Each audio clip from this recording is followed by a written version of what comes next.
couple of older handheld reloading tools you may not have seen before and are familiar with. Let me show you this. This one, a universal decapper.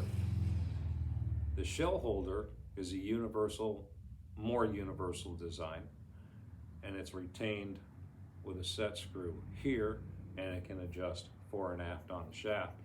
And you take, for example, this instance, a 223 casing, and you drop it into the slot, and you turn around, you look, and you make sure you're staring at the primer through the hole. So when you squeeze this thing, the spring-loaded action with the pin will push the primer out that hole, pull it off, it swings up, and if you break the pin, like this one's broken, you simply unscrew the decapping rod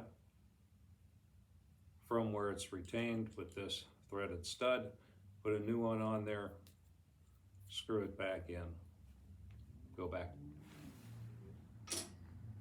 This guy is a handheld press made in Oroville, California.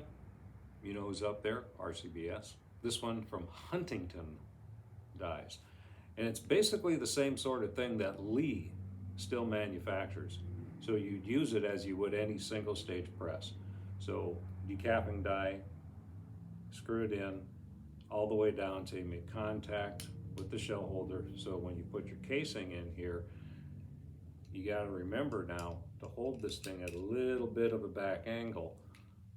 Decap, of course, you're going to place a primer here, one at a time, and then you run this up, and then it's going to prime your casing. Little bit trickier when you go to seat your bullet. You put a powder charge in that casing, and you put it in here.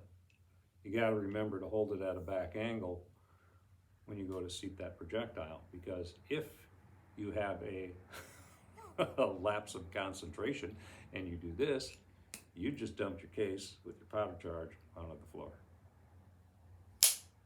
Cool old stuff. Happy trails.